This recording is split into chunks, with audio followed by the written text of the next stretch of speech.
Okay, we'll call the meeting of March 5th to order for the Washoe County Open Space and Regional Parks Commission.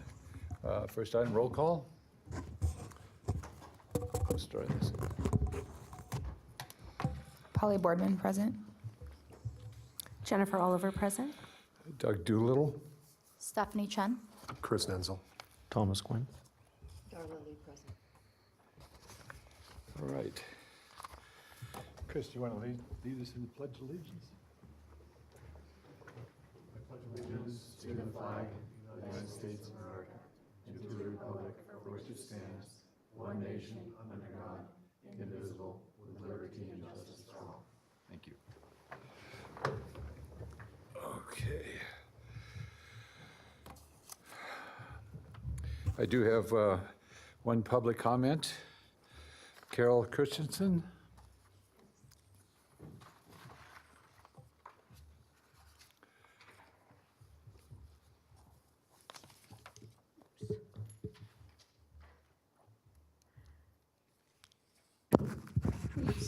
Thank you, Commissioner.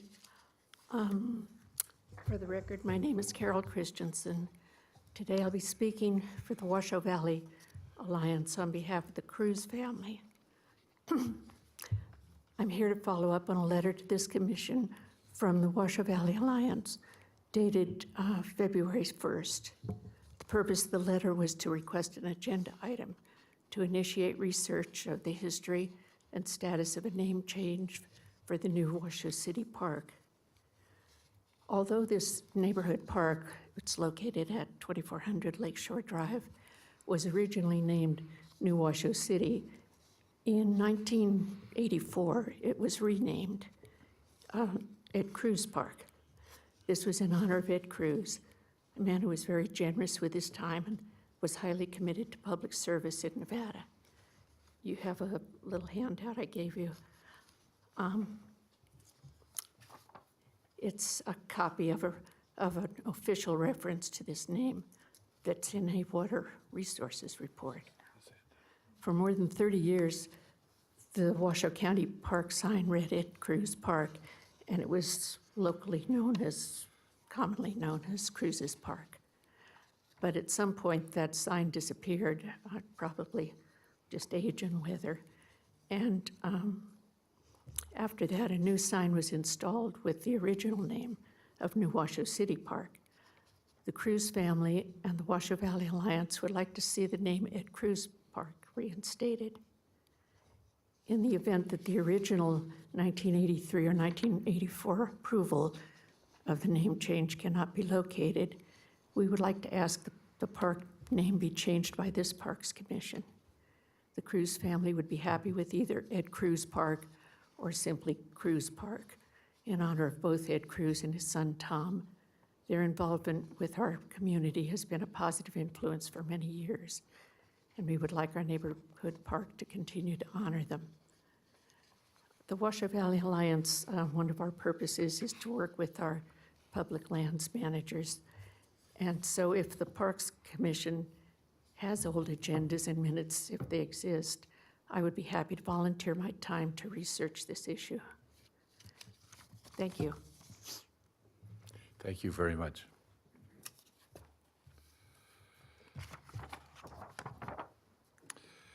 Item 4, approval of the agenda for the Open Space and Regional Park Commission meeting of March 5,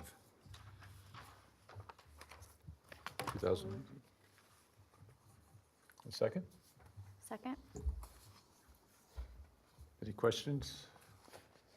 All those in favor? Aye. Okay. Approval of minutes for the Open Space and Regional Park Commission meeting of January 15th, 2019.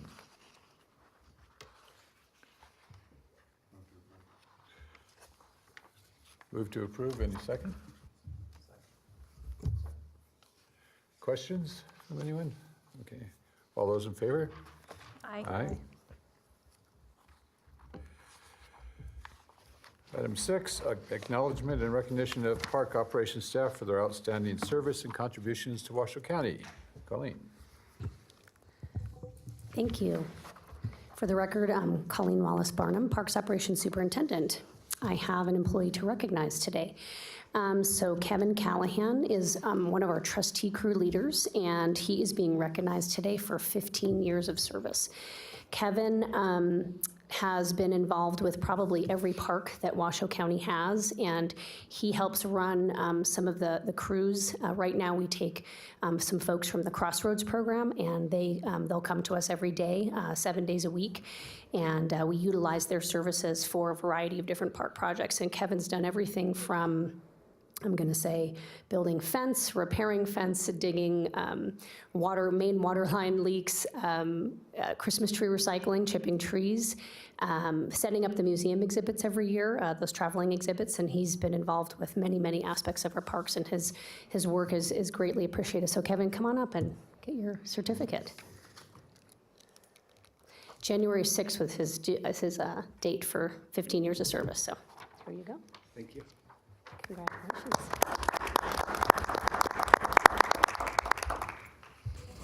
And I have two other employees that I'd like to introduce. Joanne Loudon is our natural resource planner. She began in August of last year and has been really working hard trying to get everything up to speed.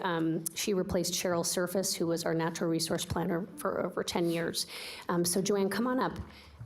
Joanne comes to us from the U.S. Forest Service. She spent some years on the Willamette and has been working really hard on continuing some of the projects that are in her wheelhouse, and we're really glad to have her aboard. So, Joanne Loudon. Welcome, Joanne. Thank you. Okay, and then we have our park planner who just began yesterday. So Dennis Troy left Washoe County in September, and so we have Sophia Kirschenman. Sophia, come on up. Sophia comes to us, let's see, it's the California Coastal Commission most recently, and she's got a varied experience both in private industry and some public, and I think she'll be a great addition to our team. Like I said, just started yesterday, so we have to bring her up to speed, and she gets to watch today's commission meeting on budget. So, Very exciting. yeah, so thank you for being here. Welcome. Thank you. That's all I Before you have. continue, thank you, ladies, for joining Washoe County and being part of the team. And Kevin, great seeing you, and congratulations. 15 years, you look younger. Well, I'm a long ways away, you're right, so.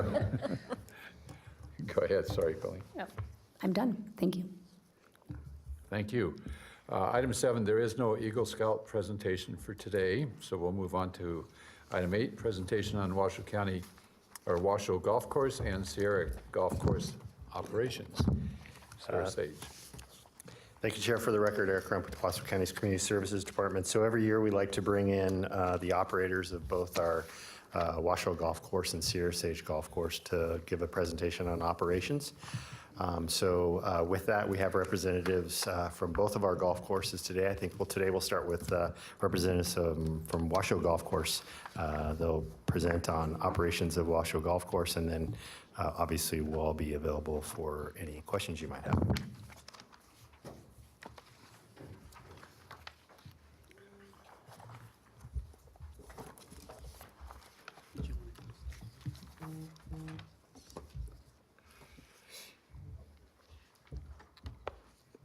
Hi, my name's Darren Minetti, and this is Greg Wenzel, and we're here today on behalf of Washoe County Golf Course and MW Golf. We're contracted through the county, and today we're just going to give you a little overview of what's happening in 2019 and what happened in a review of 2018. As of last year, our total revenue was up 2% on 36,500 rounds. We continue to make improvements to our aging irrigation. We started a new league last year, 2 new leagues. It was a huge success, as you can see, 3,500 rounds. We can continue to grow other areas of business as well, our monthly disc golf, our Liberty Bell dinners, and we've really got into the caterings and special events.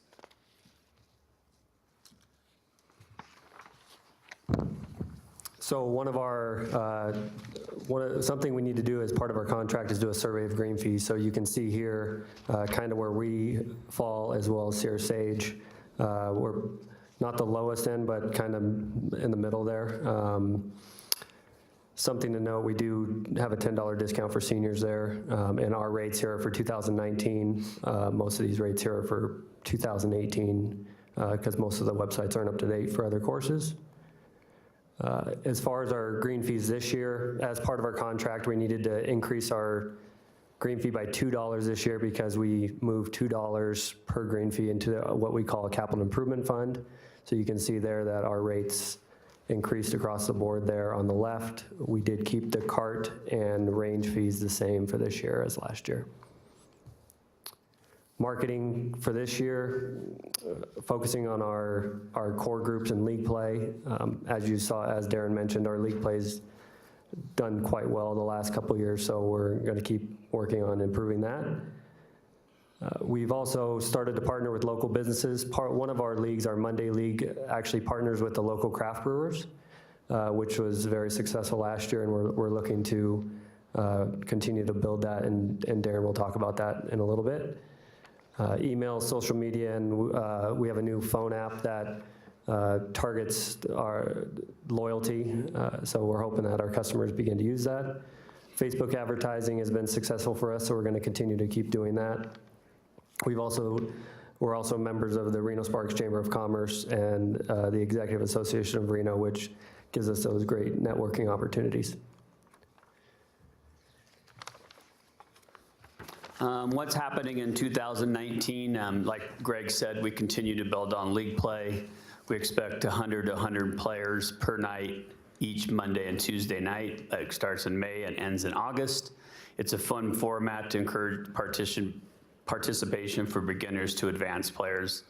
So if you don't play golf and you want to go out with a good player, it's been really good for people like that. Monday League partners with local craft breweries. We went out and talked to all the breweries. They bought in on the program, and we just have a great night. Tuesday night, we partnered with Lotus Radio, so we do some advertising with them, and they get on the radio and talk about us. And his new events, we picked up some new tournaments, Newton Learning Center tournament, Breakthrough Beverage, Maury Distributing Tournament, New West Distributing Tournament, Chamber of Commerce, and the IAPMO tournament in September. What's new, again, continued, new established capital fund. Like Greg was saying, every green fee, we have to give $2 back and moved into a separate fund, and that money will go towards repairs of irrigation, new clocks, sprinkler heads. We've already started bunker improvements, and then we're gonna build 3 new tees for our senior and lady players. They feel sometimes our course is a little too long for them, so that will be on hole number 5, 15? And 7. So those are the 3 new tees that we're moving forward with as of right now. We're looking forward to spring of 2019, hoping to continue the great success we've had in previous years. If there's any questions, we're here to answer for you. Commissioners, any questions? Do you folks do anything with First Tee? We are the home of the First Tee. Okay. Yes. I just didn't see it listed, or, Yeah, we're the home of the First Tee. They brought that over from Deandra approximately 3 or 4 years ago, maybe 5, but we have a huge success with the First Tee, and it's a great program. Chris Dewar and her staff are through, and plus we have our own junior program that we've had for years too. And then we have both boys and girls Reno High School teams that we share the course with. thank you. Any other questions? I have, just, what do you charge for league play? Is there a fee? So, yeah, for Tuesday league, it's For our Tuesday league, it's $30, and then for the Monday league, it's $35. But the Monday league, there you get a lot more. You get, the beer is mostly what makes that price a little higher. Unlimited tap? Pretty much. All right, thank you. Any other questions? Thank you very much. Thank you. Good luck on the coming season. Next, we have Representative Mike Mazzaferri from our Sierra Sage Golf Course, and he'll give a presentation. I believe he's handed out.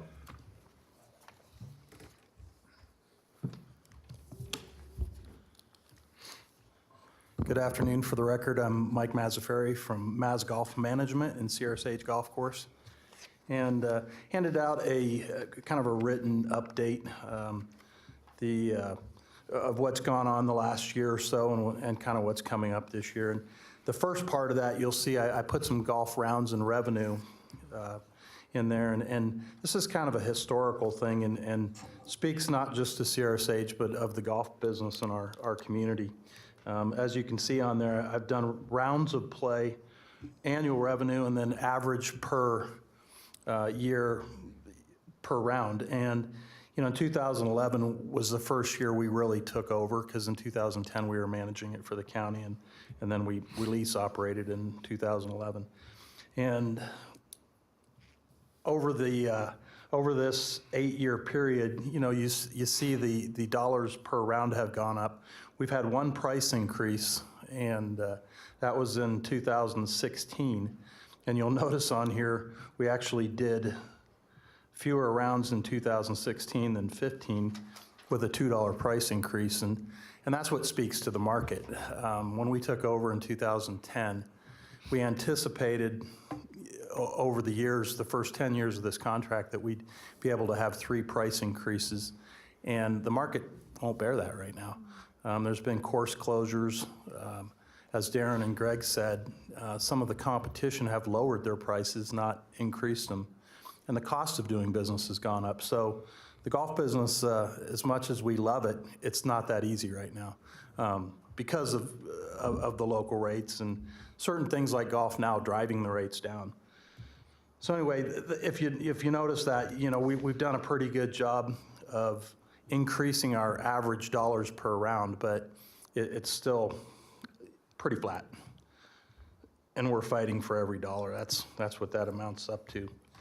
So the next thing you'll see on there is golf course conditioning. And over our 9 years that we've been there, we've really worked hard on our turf conditions and you know, our practices of maintaining the golf course. And last year we for the second time, we did a thing called DryJect that actually injects sand into uses high pressure water and puts sand in a hole instead of pulling out a core. When you aerify something like in your yard, you pull a plug. And when you pull that plug, it does a lot of damage. So this new DryJect system works really good because it doesn't pull a plug, and it'll get the sand in the ground 6 to 7 inches in most cases, which is pretty outstanding. So we've done that twice. We're going to do that again this spring, and we've seen the healthiness of our greens really increase quite a bit because of that. This past year we did a fairway tee and rough aerification as well as the DryJect on the greens. And we pretty much verticut and sand our greens every 2 weeks in the summer, so keeps them smooth. Like Darren and Greg at Washoe, we're working on our bunkers continuously, putting new sand in them, and we've put new drainage into all of our bunkers, but some of them sit well below the grade and ground level, and they're just difficult to drain. So it's a never-ending project without kind of a redesign. We're going to have to live with it.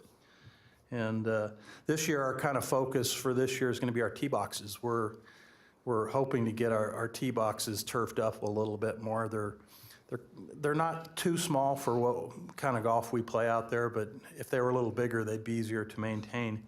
And we're just trying to, we're going to put some more organic material in them, maybe hit them with a couple of extra fertilizations this year and see what we can do. The next category there is capital improvements, and like Washoe, we're required by contract to do improvements and put money into infrastructure. And this past year, we put on our 2 pump houses and one of our restrooms. One of them's a metal roof. The 2 pump houses and the other restroom are traditional comp roofs. And we re-roofed all of those buildings, put new trim and flashing. And the pump house, we actually re-sheet rocked the whole thing, put new insulation in it, installed a big ceiling unit that kind of recirculates air because we were having problems with our pumps overheating during the summer when they're running all the time, and even at night they were overheating. And we did put in some new controls in our pumps last year, which has helped us a lot, and a new jockey pump. We also, last spring in 18, redid the irrigation intake in our large pond. And I think I've talked about that with this group. Our pond is, we've had so much algae and growth in the pond the last 4 or 5 years that our intake, where our sprinkler system pulls in the water, just continually is clogged. Last year, it actually clogged up and kind of folded in on itself, and we had to dig it up, and we actually drained the lake and installed a new intake. And the other thing we did was we put in a system that it's a hose that runs kind of circular around the lake, and it releases oxygen below the surface. This hose sits on the bottom of the lake. We have a compressor, a large compressor that kind of feeds the hose, and it's kind of like an aquarium, letting the bubbles in, and it oxygenates it. And we're hoping this year that that will decrease our algae and pond. The pond will be more clear and the water a better quality. So this year, we didn't do a customer survey at the end of the year. We've done that every year, and we decided this year we're going to do it in the middle of summer, because what we found is in our past, we'd send a survey out, and the same people were making the same comments every year, and those were our year-round golfers that no matter the weather, they were there every day. And we think if we do it in the middle of summer this year, we're going to get more of our seasonal golfers to input a little bit and maybe see some different results. All in all, everybody's pretty happy with the conditions and the value they get at the golf course, and we know that, but every time we do a survey, we get something back that's a valuable nugget that somebody comes up with that's a great idea or something that we didn't perceive. So we're not going to stop doing it. We're just going to do it in the middle of summer. The next one on your list, there's the Men's and Ladies Club. And our men's club is very robust. It's continued to grow. This year, we expect to be over 400 members. We have, I think I put it in here, 18 weekend play days and 10 weekdays. And it doesn't sound like a lot, but it is. You know, when you average 120, 30 players a weekend day and over 60 for our senior weekday tournaments, it's a lot of work, and you factor in all the scoring and signing up and doing all that you do, and it's an active men's club. And the senior days we started during the week last year have been really popular. They're growing, and we expect to have over 60 players for each one of those, maybe more this year. The other point I wanted to make is our men's club, we actually, about 7 or 8 years ago now, we created a 501c7. It's a tax-exempt corporation. And last year we gave $7,000 to charity. And through fundraisers and some of the things we do, I play 100 holes and we make some money with that. We have a couple events where we pull some money out of that feeds this. But this past year we gave money to the Nevada Wolfpack golf teams, both the men and the women.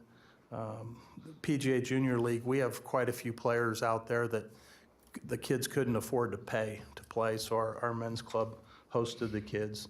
We obviously do First Tee programming and support First Tee financially too. Northern Nevada Junior Golf Association, we made some nice contributions to them last year. They have an upcoming Junior America's Cup, a girls function that they're raising money for. And then of course the North Valley's high school teams, both the girls and the boys teams, they play out there, but this year I think we're getting them golf bags. Every year we do something to help the kids, and whether it be clothing or equipment. And then this year, in 18, actually, the Sierra Sage Men's Club, we went from finishing last the year before to winning the Sierra Cup. And I think we edged you guys on the last day. So that was a first for us. And then we won the Northern Nevada Six-Man Championship. So we had a good year on the team side. And I don't know if that speaks to, the size of our club or the level of sandbagging, but in this climate, sandbagging's probably pretty good, especially the way it's raining today.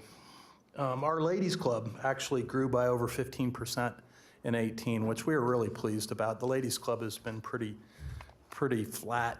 We haven't seen a lot of new members the previous years, and this past year in 18, we actually had quite a few new members, and the club is starting to turn over a little bit, and it's an aging club where we hadn't seen a lot of new faces, so that was a good thing, and they seem to have a great year. And then as far as programming, we, like Washoe, do the first tee programming. Ours are going to be every Monday this spring and summer. We have 2 PGA Junior League teams, and these teams travel around to the other golf courses and play matches. And I wish they would have had that when I was a kid, because our kids got to go to Montreux and Washoe, of course, and Somerset, and those teams come to our course and play every Sunday afternoon, and a lot of fun. And we also participate in Youth on Course, and I think you guys do too, don't you? Yeah. Youth on Course it's a fantastic thing where they subsidize kids to play 9 or 18 holes. And so if our regular price is $12, let's say, for 18 holes, the kids only pay $5, and Youth on Course pays us the other $7. And so all the kids have to do is buy a little card, or not buy, but go online and get a little card, and they get a handicap, and they show their Youth on Course card, and they get this lower rate. At CRSH, it's $3 for 9 holes or $5 for 18 holes with this card. And we're seeing more and more of that all the time. It's next to playing free golf almost. So, and then, we continue to be a place for private instruction. Last year, we gave over 1,200 private lessons, and we have nice facilities as far as a turf driving range and practice areas, a couple of practice holes, and it's a good place to learn. And then this year, and you'll see I put a website in there on the bottom of that second page. It's a program we're going to start in May called PGA Hope. And myself and 2 of our other golf professionals have been trained and certified for the Hope teaching. And Hope stands for Help Our Patriots Everywhere. It's a veterans program. And if you go to that link there, you'll see a video that speaks to what it does. And mostly it's open to any veteran, but they really specifically try and target PTSD, disabled veterans, folks that might be having a hard time after serving. And they're seeing extreme results with this. As it turns out, golf is a great thing for,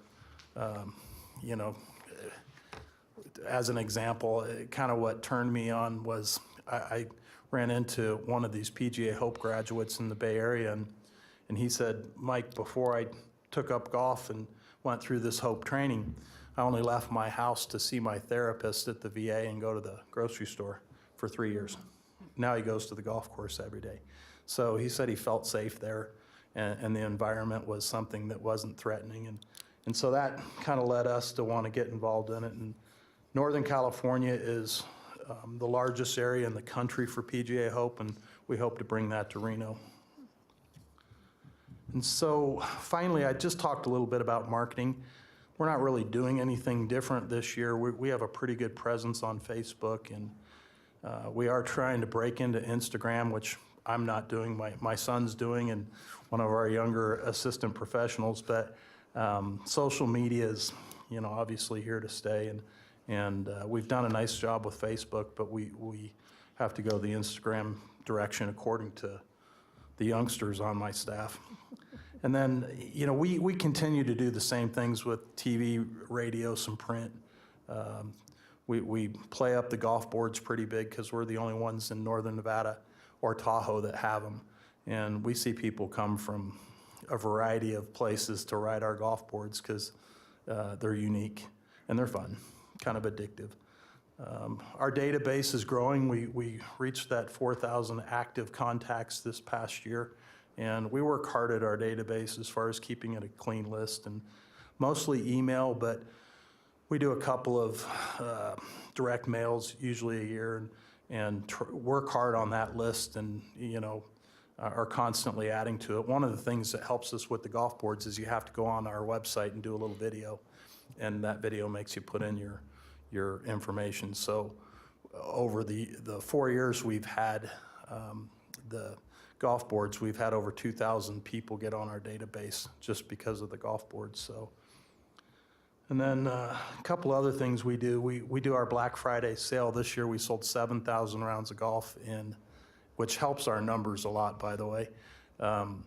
We sold 7,000 rounds of golf in 4 hours. And it was kind of a crazy day, but it's become a very popular thing. And you get a certificate that's good any time during the summer. And it's basically a half-price green fee, but you still got to pay for your cart and other things, range balls and so forth when you play. So with that, you know, I don't really have much more than that, and I'll answer any questions. And what we're hoping for now is some decent weather. It's been a long winter, and we haven't played very much golf. We got shut out in February. I think you guys probably were close to being shut out. 3 days they were open. Yeah, we didn't do a single round of golf in February, so we tried. We scheduled some Super Bowl parties and different things, but Mother Nature was pretty tough on us, so we're hoping to see some sunshine and warmer weather here pretty soon. So, Thank you, Mike. Commissioners, any questions? I have a few. sure, yeah. How's the response been to the annual memberships? Oh, yeah, you know, I had that on the end there. We put, just recently, we put 20 annual memberships out there because we were losing a few people to Wild Creek and some of the other courses that were doing annual memberships, and we weren't doing them. We were only doing this annual round of golf sale, and so we decided we were gonna sell 20 annual memberships, and we've sold 10 of them so far, and it's a test year. We're going to see how it goes and maybe modify it next year, maybe do away with it. I'm not even sure yet, but you know, some of the folks that have bought them so far are, in my opinion, the right ones. You know, I had a guy today come in the shop and said, it's going to be the best year of my life because I got an annual membership. And I said, that's good, but you have to go home when it gets dark. You can't be here 24 hours. But, you know, that's why we're doing it. And, of course, it's a nice little boost in revenue in the spring, too. And we'll see how it works out for us. Does the, on the youth program, does NorCal track their handicap for them? The youth on course? Yeah. Yeah, they get a GIN number. Oh, okay, good. Just like when you join a men's club and they can track their handicap. It kind of tracks them. We have to report when they play. We report their GIN number. So youth on course actually tracks how many rounds these kids play, and great. it's great when you see a little kid come in and the first thing they want to do is take their card out of their pocket and show you, you know, and I'm a member, you know, and but it's a great deal. $3 for 9 or 5 for 18. It's terrific. On the, just two more questions, on the PGA Hope, is that open to all veterans, or? Yes, it's open to all veterans, and we do some our afternoon play is pretty aggressive, but we're gonna start a league like they have at Washoe. You know, they've done so good with their Monday, Tuesday league. We're gonna start a Wednesday league for veterans only, and any kind of, PGA Hope is seeing, you know, Korean War, Vietnam War, Desert Storm, you know, all kinds of veterans, but, you know, the real gist of it is, you know, going after these PTSD veterans that re-entry into, you know, society in a normal way. And for that matter, we have a couple of carts. One's called a solo rider, and one's called a paragolfer, and they're both carts that can be used with disabled veterans that can't stand on their own 2 feet and hit a ball. They can still sit and adjust this seat and actually hit. So we hope to be able to use those 2 carts a little bit. Oh, great. And the last question is really for both you and Darren, and maybe you don't have an answer to it, but I'm curious. The discount programs that are out there, discount cards that are associated not with just your courses, but with all the courses regionally, are they having an impact on you because of your need to keep the rates kind of even up, or? You know, I think it's hardest on the courses that are the most affordable because it brings the other courses closer to our price range. But, you know, the way these third-party systems work is they come in and they want you to discount your green fee, and then they get a piece of that, and pretty soon you're getting 25 or 30% of your normal green fee. And so At Sierra Sage, we've chose not to do any of that, except for a couple of radio stations we do some trade with. But other than that, the Golf Now, for example, I mean, when we do a promotion with them, they might bring in, 500 golfers. They don't share their database with us. And really, that's what they're selling us, is their database. So we work real hard at our database and won't share it with them. So that's kind of how we get even, but it's difficult. Darren, do you have the same kind of response? Yeah. Yeah, because it seems like every year there's more and more that outfits that want to get started up and offer the cards, and they're pretty widespread. Yeah, and I think, out of desperation, courses, there's a lot of, here, look what we've seen close. Northgate closed, and DeAndrea closed, and Rosewood closed, and Brookside closed, and you can go on and on. And, when courses start to struggle a little bit, they instinctively lower their rates, and sometimes, you look at our numbers up there, and you'll see that our average dollars per round is going up, but that's because we're doing a better job on the range, in the restaurant, with our retail, with our instruction. We're not necessarily, relying on increased rounds of golf to bring those numbers up. Right. So, Any other questions? Thank you both Thanks. very much. Thank you, Darren. Thank you, Mike.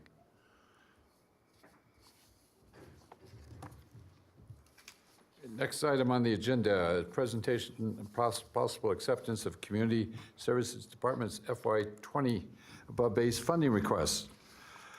New position, part-time range safety officer, reinstate hours of range park ranger 2 from .825 full-time equivalent to 1.0 full-time equivalent, and Bartley Ranch access bridge to more property.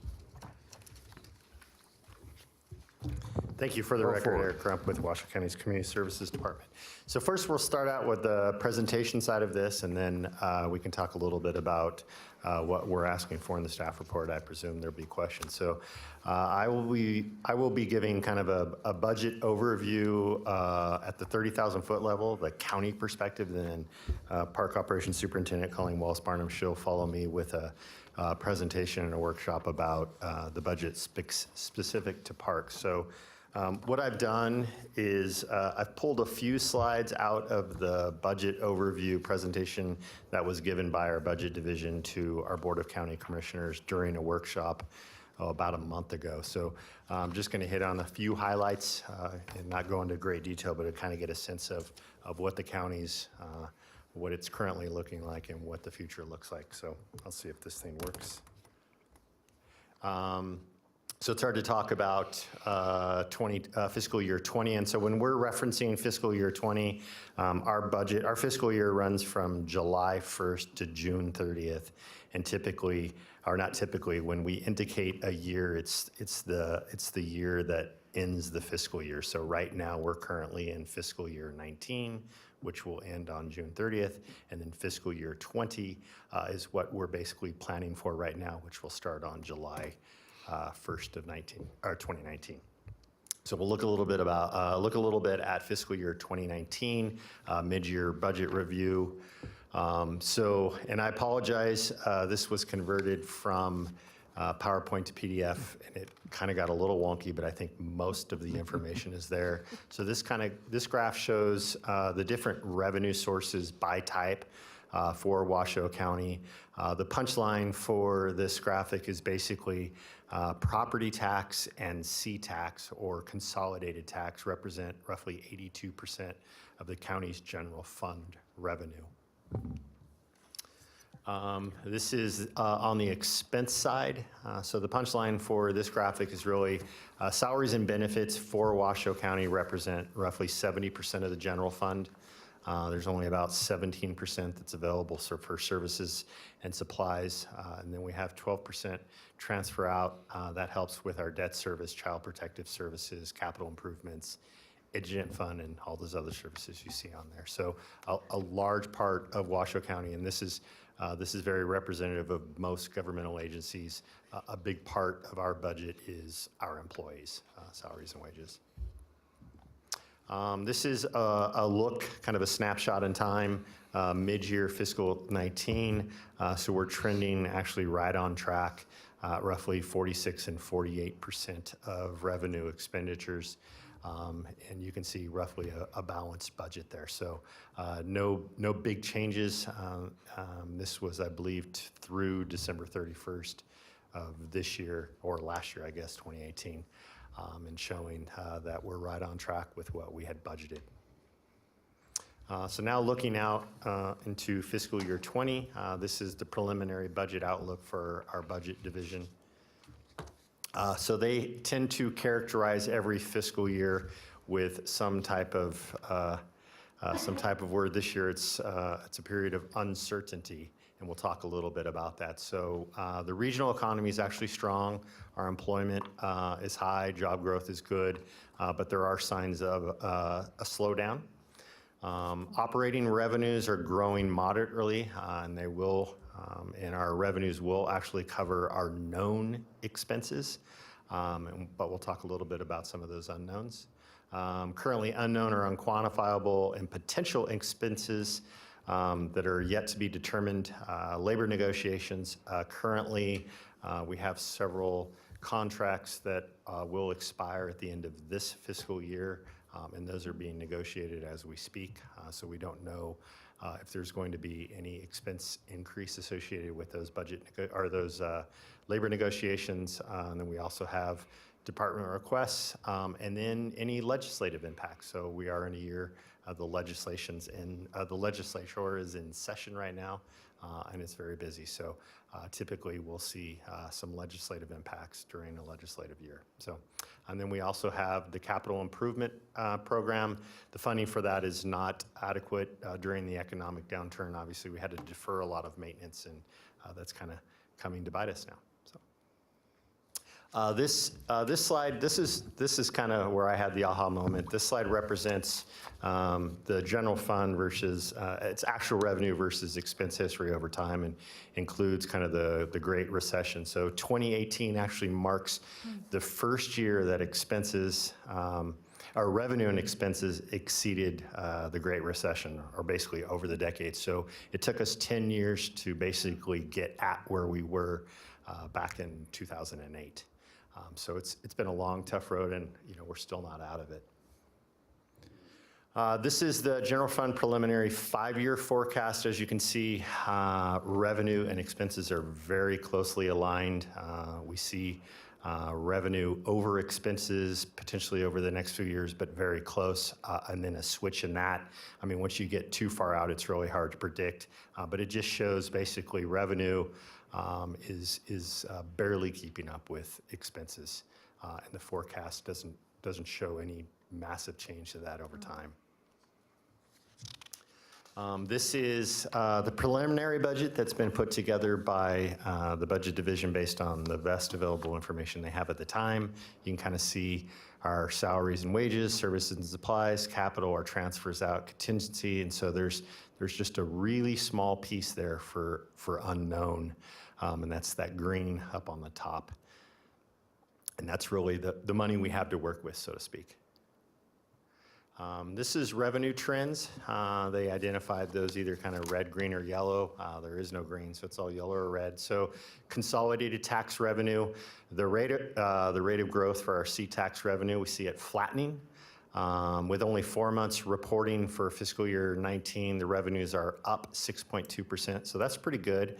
But compared to last year they were up 9.3%, so that's that flattening piece that we're talking about. And then we have some of those expenses that weren't necessarily we were aware of. So we have a C-tax refund that will be provided in fiscal year 19, so current fiscal year of $3.1 million, and then another consolidated tax refund of $1.5 million in fiscal year 20. Property tax revenues, fiscal year 20, estimated property tax caps at 3%. So a lot of folks, see all these new homes, and the property values are very high, so they think that equates to revenue, and it does, but there is a cap statewide, and that cap is at 3%, and we'll talk a little bit about that in a coming slide. And then other general fund revenues, so other revenues relatively stable, but are not keeping up with inflation and additional impacts due to some voter-approved exemptions. So this is a graph showing the general property tax over time, and those kind of lighter purple bars, the general fund property tax abatement. That is attributable to the property tax cap. So basically what that slide is telling us that since 2005, there's $189 million that didn't come into Washoe County due to the property tax. So it's great for all the homeowners, but it is a challenge for us as things continue to rise, but things like property tax don't rise at the same time or at the same same momentum. This is the tax history for our consolidated tax, and the vast majority of the consolidated tax is made up, I think that's 82% there, and that's sales tax. So we see that moving in the right direction. These are some of our known cost increases, and there's roughly $10.6 million of known cost increases going into fiscal year 20. We have basically salaries and wages and employee benefits. That's without negotiation. That is just known increases that we know of today. We have other operational increases, voting machines, maintenance, $300,000, contingency funding, $1 million, and then some of cost of doing business like contractual leases, maintenance, and service agreements. We're seeing an increase in those across the board as well. And then we have some transfers out totaling $10.6 million. So you kind of take what we know, you take $10.6 million off the top, and then that's kind of what's left. This period of uncertainty, our economic outlook, national and regional, so we potentially see a slowdown on the horizon. At the point when this slideshow was put together, the federal government was still in the shutdown, so we didn't know the impacts of that potentially. Again, we have the 2019 state legislative session, impacts to be determined, and then collective bargaining for all the employee associations with the agreements expiring June 30th, and there may be an increase there that would be effective July 1st. So basically, the note that we've received from budget is there's going to be very little available for what's referred to as above base. So the way the county typically budget is, we don't do a zero-based budget. Departments typically get what they've got in the previous year, and if they want anything above and beyond, that's called above base requests, and we talk a little bit about it in the staff report. So there's likely going to be very little money available across the entire county available for above base. So we have put together a list of above base requests that came out of the Community Services Department. 3 of those are specific to parks, and they're identified in the staff report, which we can go into a little bit more detail. But we'll have Colleen come up here and she'll go into the parks budget. Are there any questions before we go into the parks budget? Okay.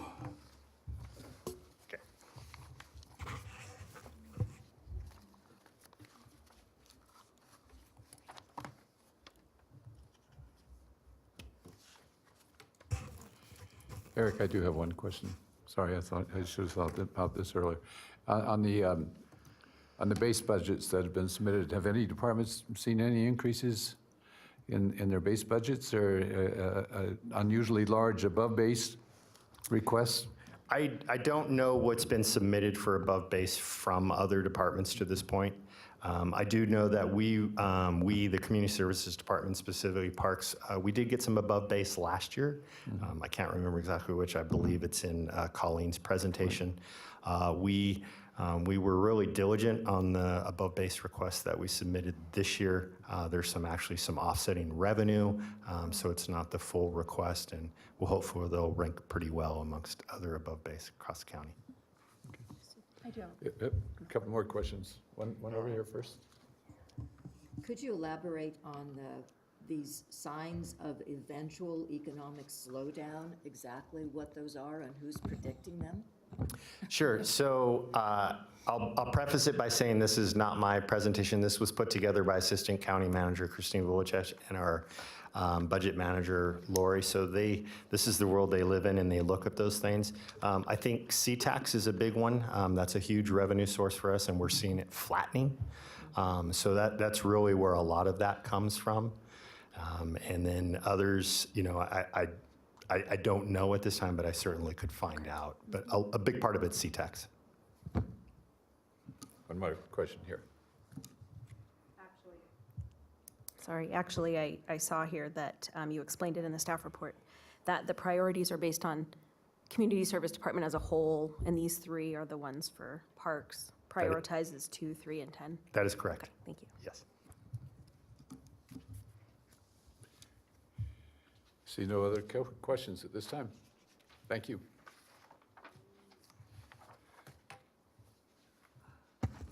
Okay, for the record, Colleen Wallace Barnum, Parks Operations Superintendent.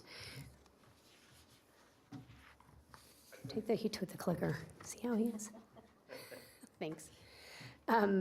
So this is a general overview of the parks budget. So some of you have been here before. This is going to look very similar to last year's. So bear with me, and certainly any questions afterwards, let me know. So the regional parks and open space budget, every one of the boxes that you're going to see is almost like a separate budget, okay? So we have parks admin, we have park operations, the golf course enterprise, which you just heard the report on that, so that's a good indicator of a different area where budget lives. The May Center, which is the Arboretum and Museum, and then the capital budget. And these are all different areas where parks has funding. So in park operations, we are divided regionally. So there's a north region and a south region. And then there's park infrastructure. For several years back when the economy was poor, we didn't have park infrastructure funding at all. It was reinstituted, I'm gonna say 4 years ago. So that's a big part of what we hope to continue having. In the north region, you've got the Peavine District, the Para District, and then North Maintenance. In the south region, you've got the Mount Rose District, the Truckee River District, Central Maintenance, and South Maintenance. And then basically, these remaining slides are gonna kind of drill down each of those areas so you can see how we're aligned as a budget. So Peavine District, this is an operations budget. So each one of those areas has its own budget to work within. So Rancho San Rafael Park has its own budget, has operations, and then the Arboretum. North Valley's Regional Park has operations in addition to the Splash Park, and then there's Peavine operations.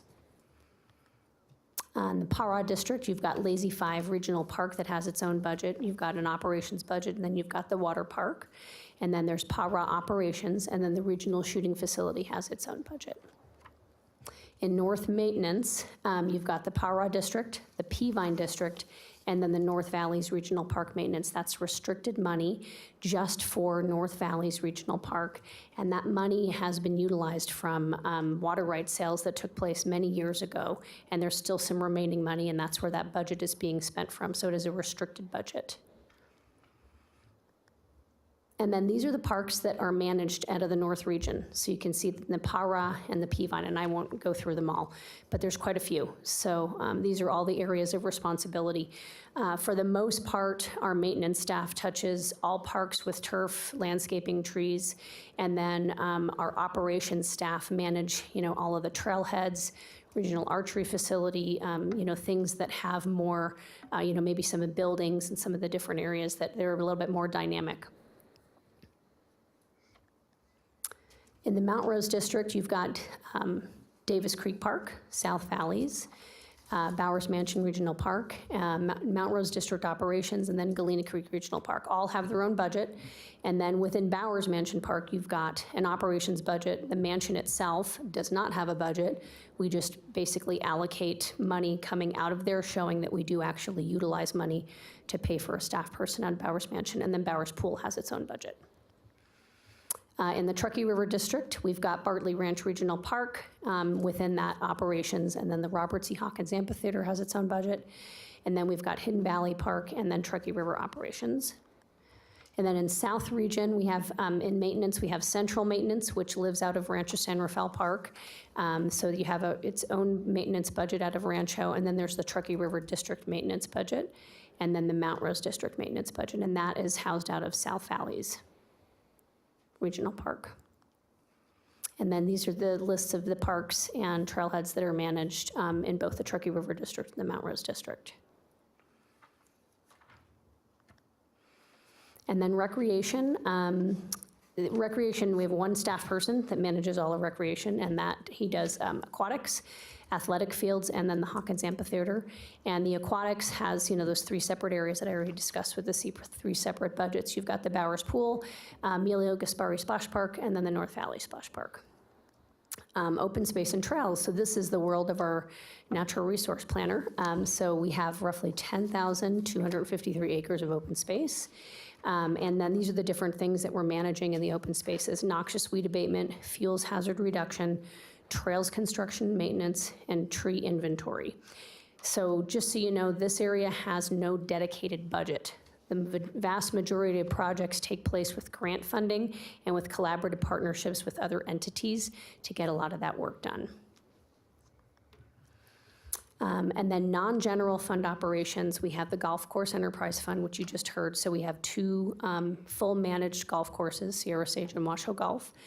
And then the other restricted funds are the Wilbur D. May Arboretum and Museum. They have separate restricted funding for their operations. So staff structure, just wanted to show you that we do have the vast majority of so the CSD directors, Dave Solero, and to the left, Operations Division directors, Eric Crump, and then everything really is, most of our staff is underneath Park Operations and Maintenance. So all of our, our maintenance and park rangers, our natural resource planner, and our arboretum and museum staff.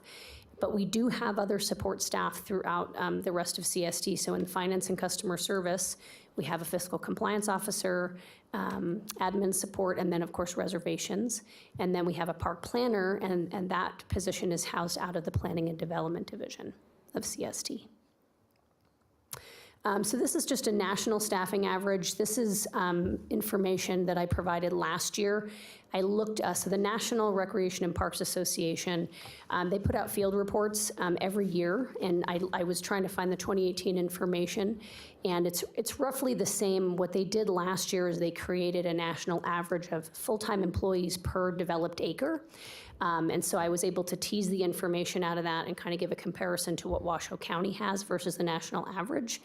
And this year they didn't do an FTE per developed acre. They only did it per capita, like a per 10,000 residents. And that's really difficult to figure out with City of Reno, City of Sparks, Washoe County. How can you say the residents aren't using all three? So I think we could probably very safely say between all three entities we're well below the national average. But just to give it a comparison, the national average of FTEs for 1,500 developed acres, which is roughly what Washoe County has, is 83.4 FTEs, and Washoe County has 45.8. So that's 45% below the national average. This is no surprise. This is, really probably what's going on nationally with what the standards, would be or could be at full staffing levels. So back when the economy turned, we had to go through several service level reductions. I won't necessarily read all of these out. We did put in above base requests when we were allowed to put in above base requests for several years for weed abatement, trees, fertilizer. We did it for several years in a row and were turned down each time. So we stopped doing it last year. But we don't have portable restrooms in any of our neighborhood parks anymore. Park entry gates are being left open, picnic rentals, same, we don't rent out our pavilions on Mondays and Tuesdays, and then we centralize trash collection. So all of those service level reductions are still in place. That still exists in parks today. So nothing has changed there. Last year, we did have some successes that Eric was talking about in our above base requests. Our priorities at that time were our seasonal staffing salaries. They hadn't been increased in 17 years, so we got that approved, which was great. But we needed those additional monies for our budget to be able to pay those additional salaries and not, reduce the number of hours per employee. We got some of that money, not all of it, but it was a good win. And then another good win last year is we were able to reinstitute a medium equipment replacement budget. That hadn't been in place for many years. We had a mower go down last year that was $92,000 to replace it. So it became real clear that we needed to have a budget in place to be able to replace these large pieces of equipment. And that was great. We got that. That's a successful above base request that we received last year. So this year, our priorities, as is in the staff report, is the creation of a new position. It's a 3/4 time, or 0.75 FTE at the regional shooting facility. That facility has seen an increase over the last 3 years of users. If you also, I'm sure you're listening to the news, but our federal land managers are now not allowing target shooting or any type of shooting on public lands during fire season because of the extreme hazards, and of course, probably for some wildfires that were caused by those. Not necessarily locally, it could have been just regionally. And then it just became clear that this particular area, we only have it open 4 days a week. We're pretty short-staffed, and this is not the first time we've requested this position. So we're kind of back up to the table asking for this position to be filled. And we are using some seasonal money to offset that total cost of $60,949.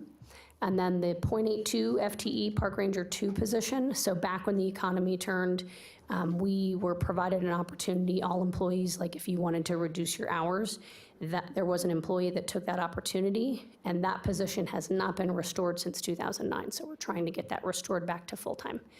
And then finally, a bridge over Lake Ditch. I'll have Eric can kind of discuss that one a little bit further in the presentation.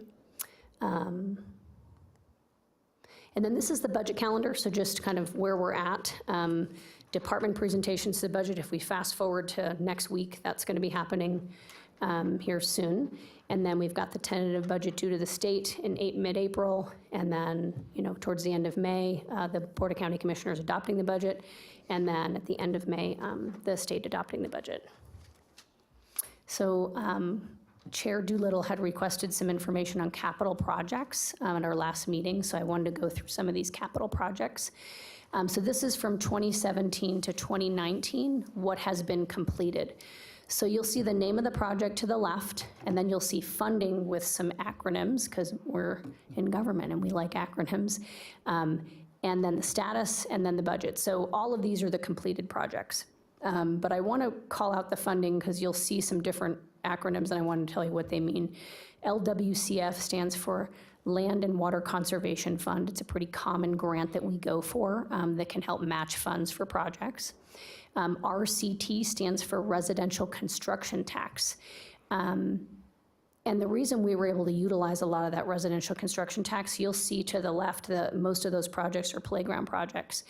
And we were able to complete those projects because there was some legislative language that changed in 2015 to the specific NRS for the use of residential construction tax, and we were allowed to use it for the maintenance of neighborhood parks and facilities within neighborhood parks. Before, it was just the creation of them.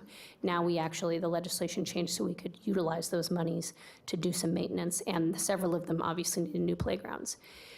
WC1 is the Washoe County one, the bond that passed in 2000. We're still utilizing those monies. RTP stands for Regional Trails Program, or Recreation Trails Program, and that's a state grant program that filters through the federal government. And then you'll see other, and Pennington is actually the William N. Pennington Foundation, so those are grant funds. But just wanted to show you, those are all the projects that were completed between 2017 and 2019. This next slide is anything that's in progress or to be completed. So you might have heard updates on several of these, and if you have any questions, just please let me know. seeing if there's anything different. Okay, SQ1 is a different funding source that you've heard from the previous one, and that's State Question 1 that was passed, I believe, in 2002, and specific to projects on the Truckee for acquisition, restoration, and recreation. And then this is the totals. So to date, the total completed, $9.8 million worth of projects. In progress, we still have about $2.8 million to spend. And then you can see there's some that haven't been started yet. Golden Eagle Park, there's some work out there. City of Sparks is going to be doing. And then so the total amount over the last 3 years has been $13,687,000. So quite a few projects have gone on and always continuing to go on. And this is an example of parks. You know, we have our general fund money that is our staffing and our services and supplies, and then all of these projects are really projects that are completed through different funding sources, and those funding sources are the residential construction tax, grants, or other types of funding that might be out there. Are there any questions? And Eric's going to go back to the... Any questions, commissioners? Right. Go ahead. I'll figure this out. How is the range staffed now? The range Great safety? question. We have one range master, and the hours of operation, well, I won't go into hours, but it's open Friday, Saturday, Sunday, and Monday. So Friday through Monday, 4 days a week. And it's used every day of the week. It's only staffed those 4 days, so that's when our public range is open. The other 3 days, we have often law enforcement and military that use the facility. Okay. So then you would hope to expand hours with this full-time person? or- Potentially. We have to see how that can go. I think we're going to start with keeping the same number of days, and we might be able to expand, like if, for example, if we're open right now from 7 to 4, maybe we expand it to be open from 6 to 6. You know, so we expand those day hours and see how that goes and see if we can expand further. Okay, But we've been woefully short on staffing out there for a long time. thank you. And on here, where you have like Mount Rose District, for example, you have some parks broken out.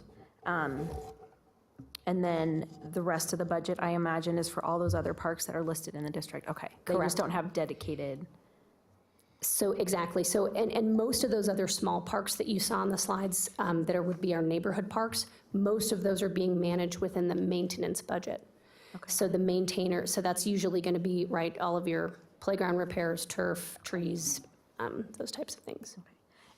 And then is your park infrastructure kind of,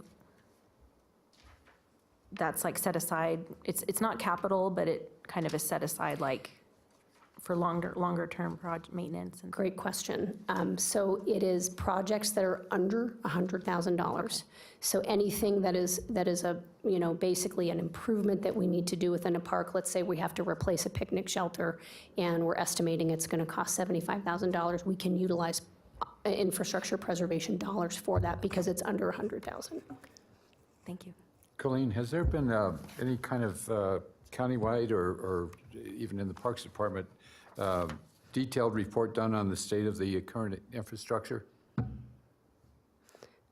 So maybe a gap analysis or something like that? Yeah, I mean, obviously during the last 10 years, the infrastructure is diminished somewhat in its usability or other features. So I'm just curious if the county's done a report on that to determine what is the current physical state of the infrastructure and when those improvements might be considered in the future.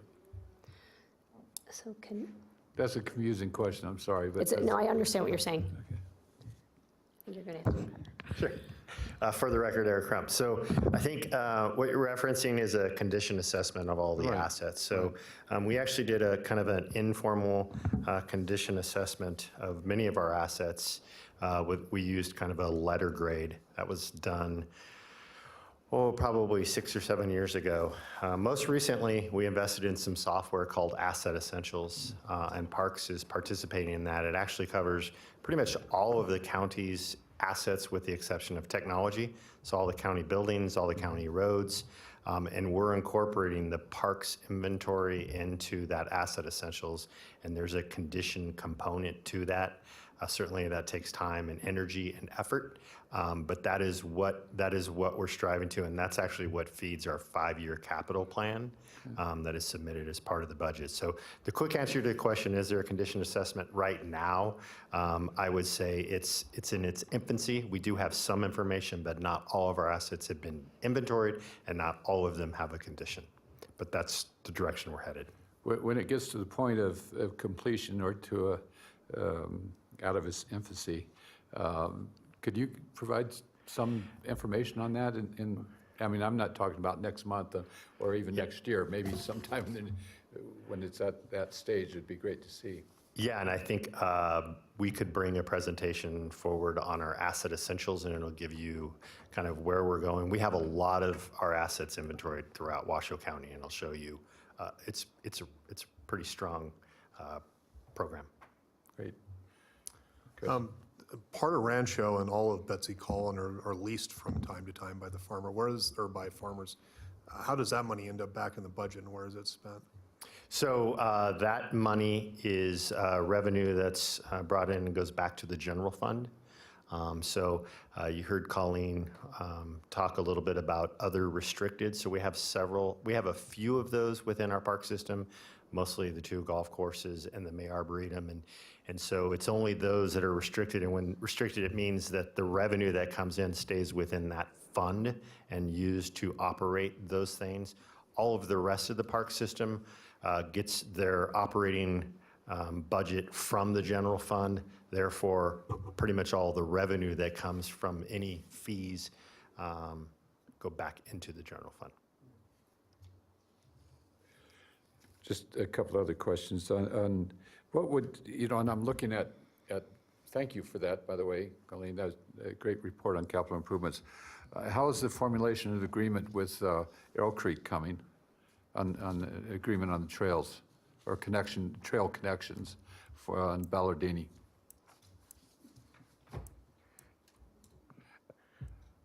I'm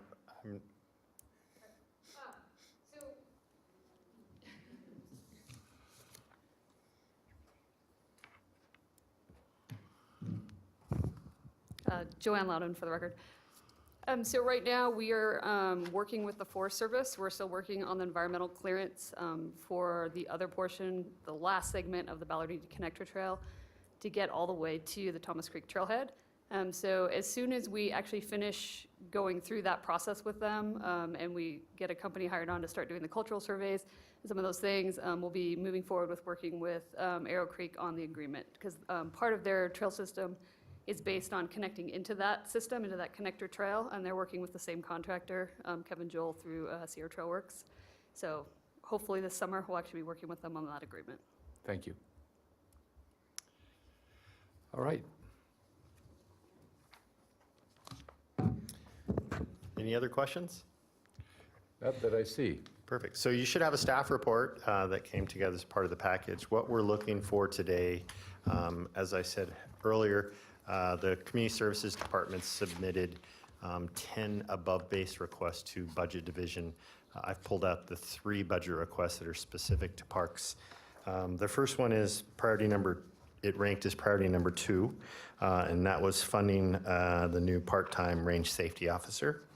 Priority number 3 was the reinstatement of hours for the Park Ranger 2 position from basically a .825 full-time equivalent to basically a full-time position.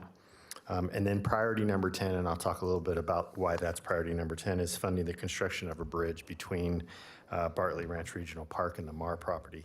So the reason that's priority number 10 is we received revenues through insurance proceeds from some structures that were burned at Wilson Commons Park during the Washoe fire. So that is money that has been already put into our budget. We're requesting that be moved or intra-fund. So we're pretty confident that will get funded. That's why we ranked it low. It doesn't mean that it's a low priority, but budget directed us to include it in our above base, although the funding is available. So we're pretty confident that one will get funded. It's also important to point out that priority number 2, the funding for the part-time position, the request is $60,000 and change. There is an offset to that, and typically when we're requesting above base to the budget division, when we can find offsets either through reduction in expenses or increase in revenue, those actually rank far better than others that are just truly above base. So we looked at that and were able to offset that with some revenue from some brass sales and also a reduction in a seasonal budget that we have out there, knowing that if we have an employee out there, we probably will need less seasonals. So I would also add that the acceptance of this by this board will help kind of confirm our priorities. We will have a presentation to our budget division next week. It's scheduled where we'll be presenting these above bases to the budget division. They will ultimately be given to the county manager, who then ultimately provides his recommendations to the Board of County Commissioners. So. Thank you, Eric. Tom? Is this the first year you guys brought the above base recommendations to this board? Thank you for noticing. Yes, it is. Okay, I was just kind of curious. I just have one more other question. Regarding the asset management you guys were talking about, I know you guys are still working on it to get it a little more robust, but when you guys are doing your budgets, how do you come up with your numbers for your rehab, replacement, all that good stuff that an asset management system would give you? Yeah, so you're probably talking specifically to our infrastructure preservation. So as part of that budget, we typically put a list together, and right now that list is generated typically from previous lists, and then getting all of our subject matter experts, i.e. the kind of our field staff together, and they have kind of identified those things that need to be replaced. So that list is never new. It's just kind of added upon every year. Any other questions? Chris? If a bridge is needed to access the maintenance shop, how is the maintenance shop currently being accessed? Great question. So there is access currently off of Del Monte. The issue that poses is you actually have to leave Bartley Ranch Regional Park, come out, go around, get on Del Monte, and come back in when it's like a stone's throw away from Bartley Ranch.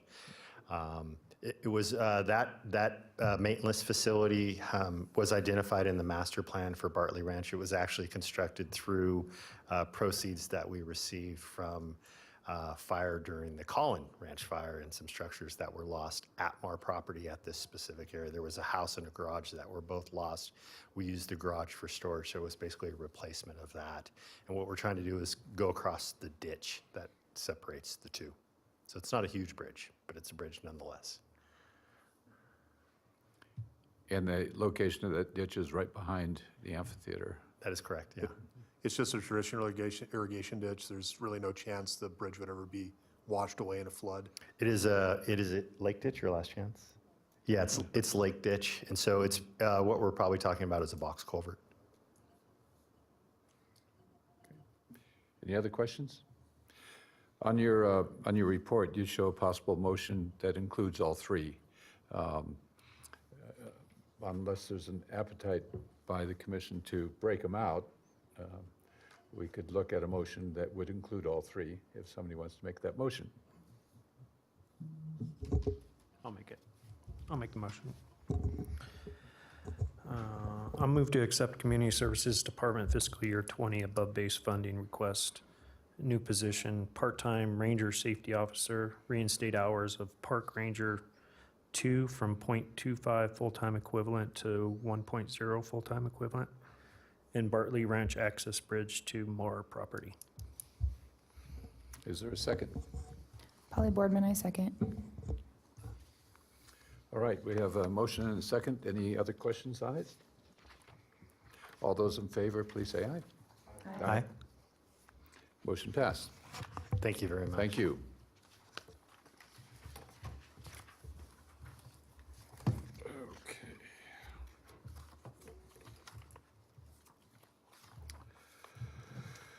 Now we are on item 10, park reports.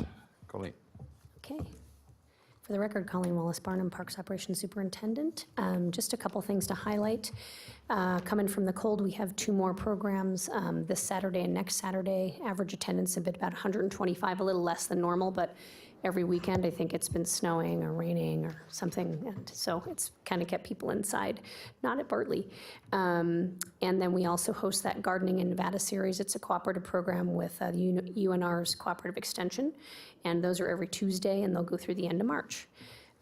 There was a neat program that started with the Rangers at Spanish Springs out at Lazy Five. They did what was called a Back in the Day event on February 8th and basically gathered oral history. There were over 100 participants, and it was a really fun event for a lot of the people that showed up, and they hope to continue doing that. So wanted to let you know, let's see, an update for the museum. The exhibit, The Lost World of Dragons, has opened. It opened on January 31st, and that particular program is benefiting from the poor weather on the weekends because a lot of people want to go into the museum and check out the exhibit. So they actually had the highest first weekend since 2013, which was really good for the exhibit. So, and I will get you all passes as soon as possible. We can either get them to you through mail or I can get them to you the next meeting, but that'll be a good one to pay attention to.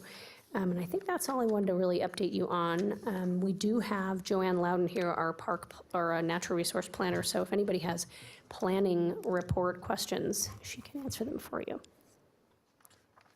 Any questions, Chris? I just would wonder if it's necessary to continue to update us on the Christmas tree recycling locations, which is bullet point number 4. Probably didn't get deleted, but no need for that update. Any other questions? I do have one on the park planning report. You talk about the project that Melvin Green and Associates are getting the bid documents together. What would, and you put in there last bullet point, anticipate bidding project in spring or fall of 2019. That's pretty good spread. What would trigger a fall bidding? So the operation of the mansion, because it would be interior work to the mansion, and we wouldn't want to hinder the ability to do the tours. So that would be the reason, yeah. Okay, thank you. Any other questions? Thank you, Colleen. Item 11, Director's Report.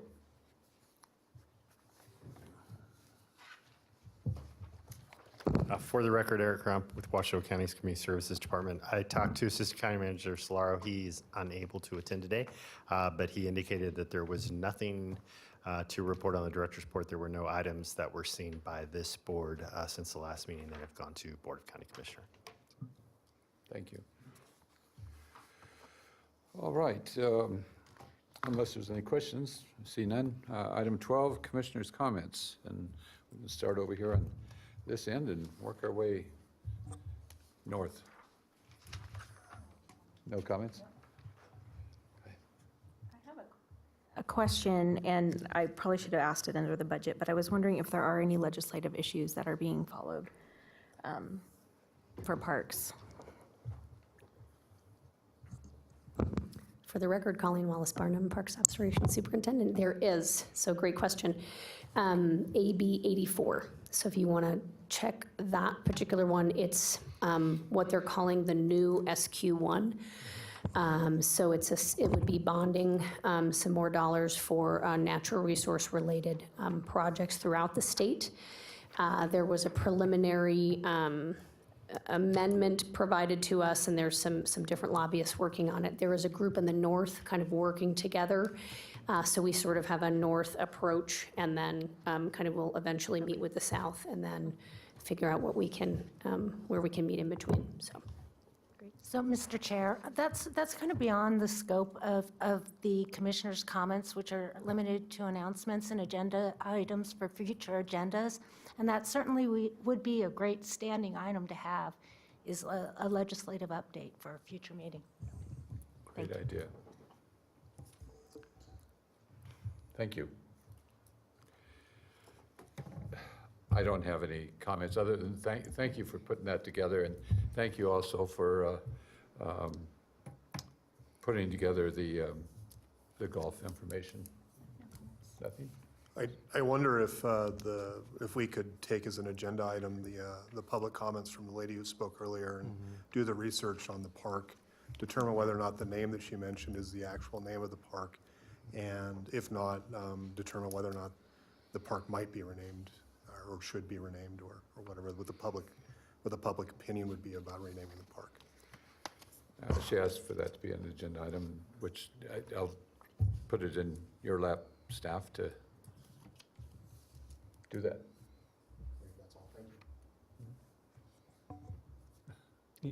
Yeah, I think the same thing. I would appreciate a reach out back to her too. She seems like she's eager to help out, and I know you guys' resources are pretty limited. My only other comment is, I was just curious why we had a groundwater modeling and geothermal characterization printout. Is that supposed to be? That was part of her information because it shows the guy's name on the Oh, park. okay. That's all that was about. That was- Thank you. Yeah, yeah. That was back to 97. Anything else? If nothing, then we'll call, well, I do have public comments. I don't have a list. Is there any public comments? Seeing none, I move for adjournment.